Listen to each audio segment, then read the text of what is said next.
সকলোকে মোৰ চেনেললৈ স্বাগতম জনালো। আজি মই তোমালোকক 7th চেপ্টাৰ ৰাইজ অফ ছ'চিয়েল মুভমেণ্টৰ ওপৰত আলোচনা কৰিম। তোমালোকে ভালদৰে শুনি যাবা। সামাজিক আন্দোলনৰ উত্থান। সমাজত প্ৰচলিত হৈ থকা কোনো এটা ব্যৱস্থা পৰিৱৰ্তন আনিবলৈ নাইবা কোনো ব্যৱস্থাক বাধা দিবলৈ জনসাধাৰণে যেতিয়া আন্দোলন কৰে তেতিয়া তাকে সামাজিক বা গণ আন্দোলন বোলা হয়। ব্ৰিটিছৰ শাসনকালতো ভাৰতবৰ্ষত কিছুমান সামাজিক প্ৰতিষ্ঠানে পৰিৱৰ্তন আনিবলৈ চেষ্টা কৰিছিল। উদাহৰণস্বৰূপে ৰাজা ৰামমোহন ৰায় নেতৃত্বত ব্ৰাহ্ম সমাজ, এনি বেচান্তৰ নেতৃত্বত থিঅচফিকেল ছ'চাইটি, স্বামী দয়ানন্দ সৰস্বতীৰ নেতৃত্বত আৰ্য সমাজ আদি সামাজিক প্ৰতিষ্ঠানসমূহে সমাজৰ সংস্কাৰ কৰিবলৈ চেষ্টা কৰিছিল। ইয়াৰ পিছতো ভাৰতবৰ্ষত বিভিন্ন সময়ত কৃষক আন্দোলন, নাৰী আন্দোলন, চিপকো আন্দোলন, নৰ্মদা বচাও আন্দোলন ইত্যাদিবোৰ গঢ় লৈ উঠা আমি দেখিবলৈ পাইছোঁ। এই সামাজিক আন্দোলনসমূহ কেতিয়াও ৰাজনৈতিক আন্দোলন নহয়। ইয়াৰ সদস্যসকলে বা এই আন্দোলনৰ নেতাসকলে কেতিয়াও ৰাজনৈতিক ক্ষমতা লাভৰ কাৰণে চেষ্টা নকৰে। এওঁলোকৰ উদ্দেশ্য নিৰ্বাচনমুখী নহয়। এওঁলোকে মাত্ৰ সমাজৰ কিছুমান সমস্যা সমাধান কৰিবলৈ চেষ্টা কৰে। সেইকাৰণে ইয়াক অৰাজনৈতিক আন্দোলন বুলি গণ্য কৰা হয়। এইখিনি কথাই এইটো অধ্যায়ত কোৱা হৈছে। এতিয়া মই তোমালোকক প্ৰশ্ন উত্তৰবিলাক দি যাম। 1 নম্বৰ প্ৰশ্ন, সামাজিক বা গণ আন্দোলন কাক বোলে? উত্তৰ, সমাজত চলি থকা ব্যৱস্থাৰ পৰিৱৰ্তন কৰিবলৈ বা পৰিৱৰ্তনক বাধা দিবলৈ যি আন্দোলনে চেষ্টা কৰে তাকে সামাজিক বা গণ আন্দোলন বোলা হয়। এই আন্দোলন হ'ল এটা সমূহীয়া চেষ্টা। সমাজৰ কিছুমান নেতাই লগ হৈ এই চেষ্টাটোৰ পৰিকল্পনা কৰে আৰু পৰিকল্পনাৰ মাজেৰে আন্দোলনটো আগুৱাই নিয়ে। ব্ৰিটিছৰ শাসনকালতে ভাৰতবৰ্ষত সামাজিক আন্দোলন গঢ়ি উঠিছিল। ৰাজা ৰামমোহন ৰায়ৰ নেতৃত্বত ব্ৰাহ্ম সমাজ, এনি বেচান্তৰ নেতৃত্বত থিঅচফিকেল ছ'চাইটি, স্বামী দয়ানন্দ সৰস্বতীৰ নেতৃত্বত আৰ্য সমাজ নামৰ প্ৰতিষ্ঠানবিলাক গঢ় লৈ উঠিছিল আৰু এই প্ৰতিষ্ঠানবোৰে সমাজ সংস্কাৰৰ বাবে বিভিন্ন কাম কৰিছিল। 2 নম্বৰ প্ৰশ্ন, ভাৰতবৰ্ষত দেখা দিয়া বিভিন্ন সামাজিক আন্দোলনসমূহ উল্লেখ কৰা। উত্তৰ, কৃষক আন্দোলন, নাৰী আন্দোলন, নৰ্মদা বচাও আন্দোলন, চিপকো আন্দোলন, নামনি সোৱণশিৰি নদীবান্ধ বিৰোধী আন্দোলন ইত্যাদি। 3 নম্বৰ প্ৰশ্ন, MKSSৰ সম্পূৰ্ণ নাম লিখা। মজদুৰ কিষাণ শক্তি সংগঠন। ভাৰতীয় কিষাণ ইউনিয়নৰ নেতাজন কোন আছিল? উত্তৰ, মহেন্দ্ৰ সিং টিকাইট। 5 নম্বৰ প্ৰশ্ন, কৃষক আন্দোলনৰ ওপৰত চমু টকা লিখা। উত্তৰ, ভাৰতবৰ্ষৰ বেছিভাগ অঞ্চলে গাঁৱলীয়া। সেইকাৰণে ভাৰতৰ জনসাধাৰণৰ জীৱিকাৰ পথো আছিল কৃষি।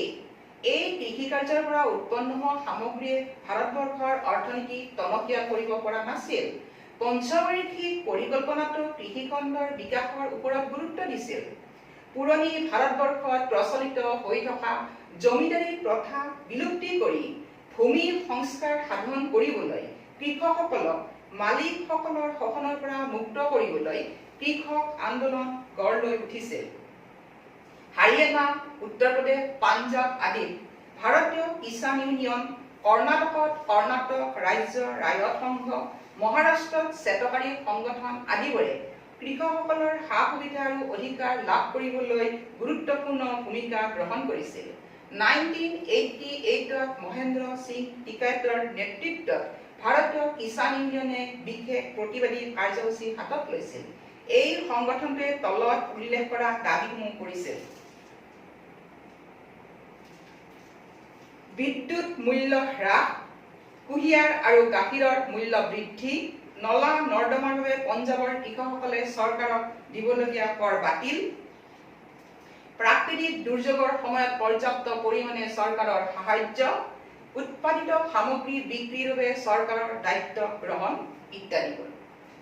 6 নম্বৰ প্ৰশ্ন, তথ্য জনাৰ অধিকাৰৰ বাবে কোনটো সংগঠনে আন্দোলন আৰম্ভ কৰিছিল? উত্তৰ, MKSSA তথ্য জনাৰ অধিকাৰৰ বাবে আন্দোলন কৰিছিল। 7 নম্বৰ প্ৰশ্ন, ভাৰতবৰ্ষৰ নাৰী আন্দোলনৰ ওপৰত চমুটকা লিখা। উত্তৰ, ভাৰতবৰ্ষ পিতৃতান্ত্ৰিক দেশ হোৱাৰ বাবে মহিলাসকলৰ স্থান আৰু মৰ্যাদা পুৰুষতকৈ কম বুলি ধৰা হৈছিল।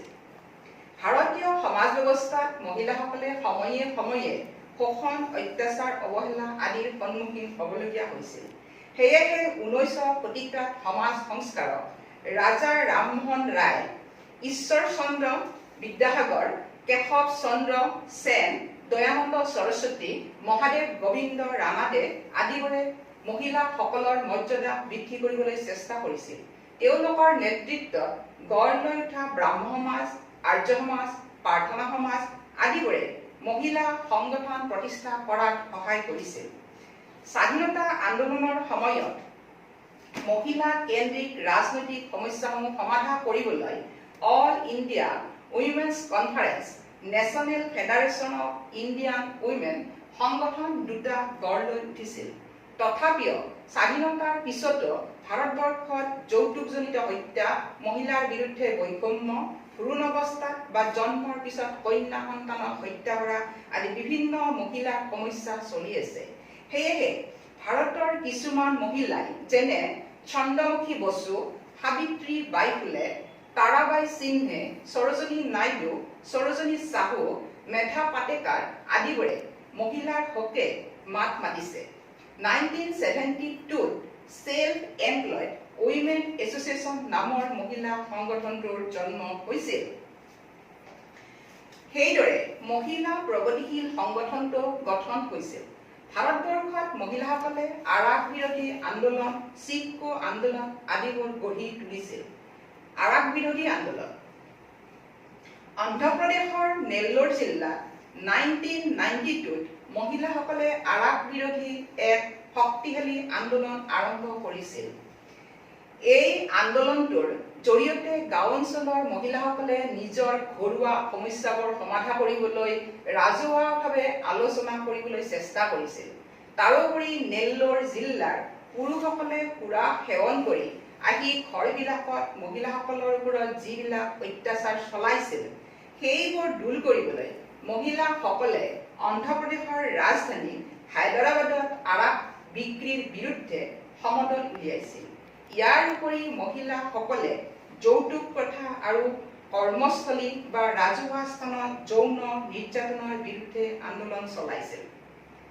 এতিয়া চিপকো আন্দোলন 1972ত উত্তৰাখণ্ডৰ 2-3খন গাঁৱত ঠিকাদাৰে গছ কাটি ব্যৱসায় আৰম্ভ কৰিছিল আৰু এই ঠিকাদাৰজন ৰাজ্য চৰকাৰৰ মানুহ আছিল। তেতিয়া সেই গাঁৱত বাস কৰা জনসাধাৰণে গছবিলাক কাটিবলৈ পৰিৱেশ নষ্ট হ'ব বুলি চৰকাৰৰ ওচৰত প্ৰতিবাদ কৰিছিল।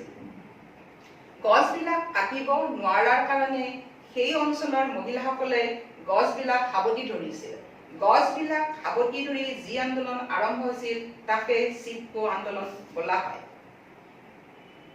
চিপকো আন্দোলনটোৰ নেতৃত্ব দিছিল সুন্দৰলাল বহুগুণাই। আন্দোলনটোৰ দাবী আছিল যে বননি ধ্বংস কৰা অধিকাৰ কোনো বাহিৰা অঞ্চলৰ ঠিকাদাৰক দিব নালাগে আৰু স্থানীয় প্ৰাকৃতিক সম্পদৰ ওপৰত স্থানীয় লোকৰ নিয়ন্ত্ৰণৰ অধিকাৰ থাকিব লাগে। এই আন্দোলনটোত মহিলাসকলে সক্ৰিয়ভাৱে অংশগ্ৰহণ কৰিছিল বাবে ইয়াক নাৰীবাদী আন্দোলন বুলিও কোৱা হয়। চিপকো আন্দোলনৰ ফলস্বৰূপে হিমালয় অঞ্চলত 15 বছৰৰ বাবে গছ কটাটো নিষেধাজ্ঞা আৰোপ কৰা হৈছিল। এই আন্দোলনটোৰ প্ৰভাৱ ভাৰতৰ আন অঞ্চলতো পৰিছিল বাবে ইয়াক সামাজিক আন্দোলন বুলিও কোৱা হয়। 8 নম্বৰ প্ৰশ্ন, ৰাষ্ট্ৰীয় মহিলা আয়োগ কেতিয়া গঠন কৰা হৈছিল আৰু এই আয়োগৰ মুখ্য কাম কি আছিল? উত্তৰ, 1992ত 31 জানুৱাৰীত ৰাষ্ট্ৰীয় মহিলা আয়োগ গঠন কৰা হৈছিল আৰু এই আয়োগে মহিলাসকলৰ অধিকাৰ আৰু মৰ্যাদা বৃদ্ধি কৰিবলৈ সকলো ধৰণৰ কাৰ্য সম্পাদনা কৰিছিল। 9 নম্বৰ প্ৰশ্ন, সংবিধানৰ কিমান নম্বৰ সংশোধনীৰ জৰিয়তে পঞ্চায়ত আৰু পৌৰ নিগমসমূহত মহিলাসকলৰ কাৰণে শাসন সংৰক্ষণ কৰা হৈছে। ইয়াত আসন হ'ব লাগিছিল, এইটো শুদ্ধ কৰি ল'বা। উত্তৰ সংবিধানৰ ৭৩ নম্বৰ আৰু ৭৪ নম্বৰ সংশোধনীৰ জৰিয়তে ১/৩ আসন মহিলাসকলৰ বাবে সংৰক্ষিত কৰা হৈছে। ১০ নম্বৰ প্ৰশ্ন, POWৰ সম্পূৰ্ণ নাম কি? উত্তৰ progressive organisation of women. ১১ number প্ৰশ্ন, ৰাষ্ট্ৰীয় মহিলা সবলীকৰণ নীতি কেতিয়া লোৱা হৈছিল আৰু এই নীতিৰ উদ্দেশ্যসমূহ কি কি আছিল? উত্তৰ 2001 চনত ভাৰত চৰকাৰে ৰাষ্ট্ৰীয় মহিলা সবলীকৰণ নীতি প্ৰণয়ন কৰিছিল। এই নীতিৰ উদ্দেশ্যসমূহ আছিল মহিলাসকলৰ সামাজিক, অৰ্থনৈতিক, ৰাজনৈতিক, সাংস্কৃতিক আৰু পৌৰ অধিকাৰবোৰ আইনগতভাৱে আৰু বাস্তৱিকতে প্ৰয়োগ কৰা। ২ নম্বৰ, মহিলাৰ বিৰুদ্ধে বৈষম্যমূলক আচৰণ নিৰ্মূল কৰা।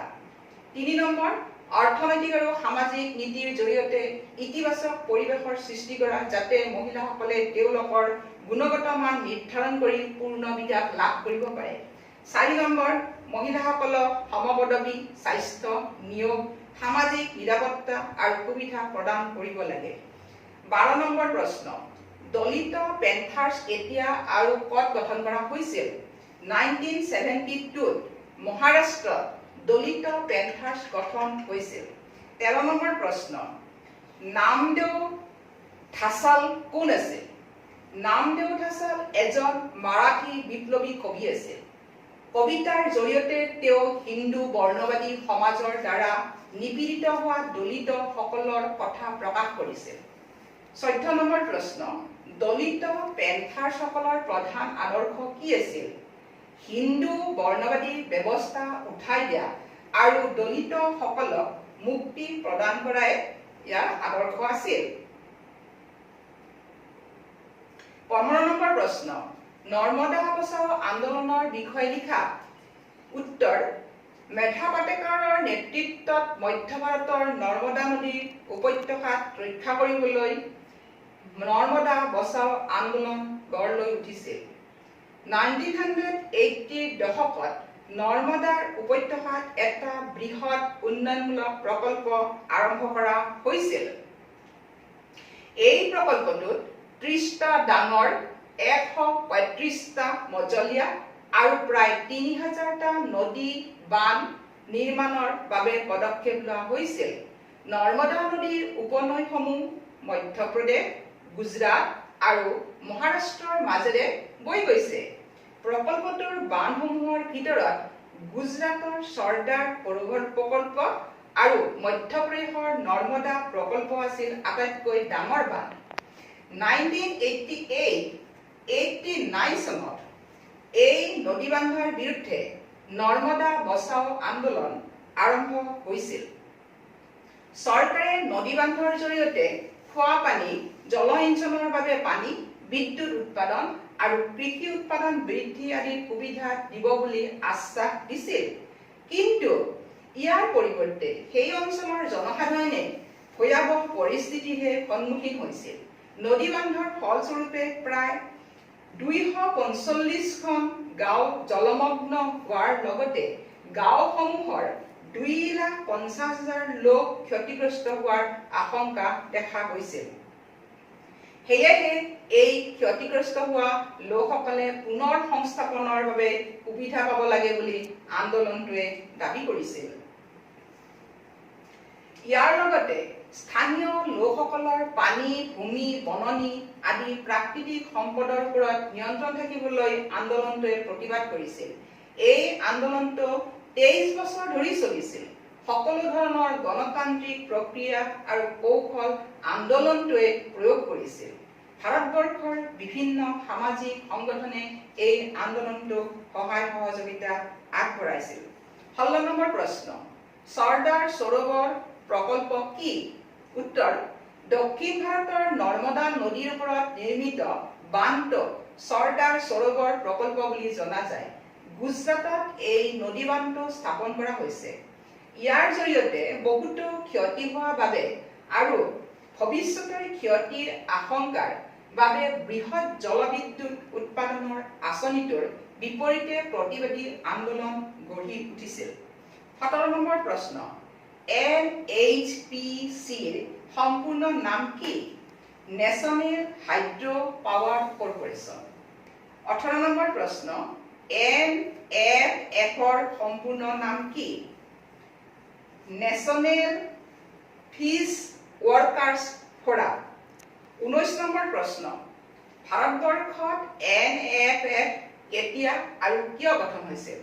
1970ৰ দশকৰ শেষৰ ফালে পৰম্পৰাগত ক্ষুদ্ৰ মৎস্যজীৱী আৰু বৃহৎ আকাৰত মাছ ধৰা যন্ত্ৰচালিত জাল ব্যৱহাৰ কৰা ব্যৱসায়ীৰ মাজত সংঘৰ্ষৰ সৃষ্টি হৈছিল। ইয়াৰ ফলশ্ৰুতিতে ক্ষুদ্ৰ মৎস্যজীৱীসকলে 1978 চনত ৰাষ্ট্ৰীয় মীন শ্ৰমিক মঞ্চ অৰ্থাৎ NFF গঠন কৰিছিল। 20 নম্বৰ প্ৰশ্ন, নামনি সোৱণশিৰি নদীবান্ধ বিৰোধী আন্দোলনৰ বিষয়ে লিখা। উত্তৰ, অৰুণাচল প্ৰদেশৰ ওচৰত থকা গেৰুকাম মুখত নদীবান্ধ নিৰ্মাণৰ প্ৰতিবাদত অসমত বহু বছৰ ধৰি আন্দোলন চলি আছে। অৰুণাচল প্ৰদেশৰ কেইবাটাও নদী আৰু উপনদীয়ে যথেষ্ট উচ্চতাৰ পৰা নামনি অঞ্চললৈ বৈ অহাৰ ফলস্বৰূপে জলবিদ্যুৎ শক্তিৰ ভাণ্ডাৰ স্বৰূপে পৰিচালিত হৈছে। সেয়েহে কেন্দ্ৰীয় চৰকাৰে সেইখিনি ঠাইত ৰাষ্ট্ৰীয় জলশক্তি নিগম আৰু অন্যান্য ব্যক্তিগত প্ৰতিষ্ঠানৰ সৈতে যুটীয়াভাৱে শতাধিক জলবিদ্যুৎ প্ৰকল্প নিৰ্মাণ কৰিছে। অৰুণাচল প্ৰদেশত 168টা নদীবান্ধৰ জৰিয়তে জলবিদ্যুৎ উৎপাদনৰ কাম হাতত লোৱা হৈছে। ইয়াৰ ফলত জলবিদ্যুৎ প্ৰকল্পসমূহে অসমৰ বহুতো ক্ষতি সাধন কৰিছে আৰু তাৰে প্ৰতিবাদ কৰিবলৈ সদৌ অসম ছাত্ৰ সন্থা আৰু কৃষক মুক্তি সংগ্ৰাম সমিতিয়ে প্ৰতিবাদ কাৰ্যসূচী লৈছে। 2001 চনৰ পৰা ধেমাজি লখিমপুৰ অঞ্চলত স্থানীয় জনসাধাৰণে নদীবান্ধৰ ভয়াৱহ পৰিণতিৰ আশংকাত আন্দোলন আৰম্ভ কৰিছে। সোৱণশিৰি অঞ্চলতো নদীৰ ওচৰত জীৱিকাৰ পথ উলিওৱা লোকসকলে আন্দোলন কৰিবলৈ বাধ্য হৈছে। তাৰোপৰি এই প্ৰকল্পটোৱে সেই অঞ্চলত কৃত্ৰিম বানপানীৰ সৃষ্টি কৰি অন্যায় কৰিব বুলি দেখা গৈছে। সেয়েহে এই নদীবান্ধ বিৰোধী আন্দোলনটোৱে প্ৰাকৃতিক ভাৰসাম্য ৰক্ষা কৰিবলৈ চেষ্টা কৰিছে। 21 নম্বৰ প্ৰশ্ন, সামাজিক আন্দোলনৰ গুৰুত্ব কি? উত্তৰ, 1 নম্বৰ, সামাজিক আন্দোলনসমূহে সমাজ আৰু ব্যক্তিৰ মাজত সম্পৰ্ক স্থাপন কৰে। এই আন্দোলনে জনসাধাৰণক সামাজিক সমস্যাসমূহৰ প্ৰতি সজাগ কৰি তোলে। সৰ্বসাধাৰণ ৰাইজেও এই আন্দোলনত অংশগ্ৰহণ কৰি সমাজত পৰিৱৰ্তন অনাত ভূমিকা লয়। 2 নম্বৰ, সামাজিক আন্দোলনে সকলো জনগণকে শিক্ষা প্ৰদান কৰাৰ লগতে গতিশীল কৰি তোলে।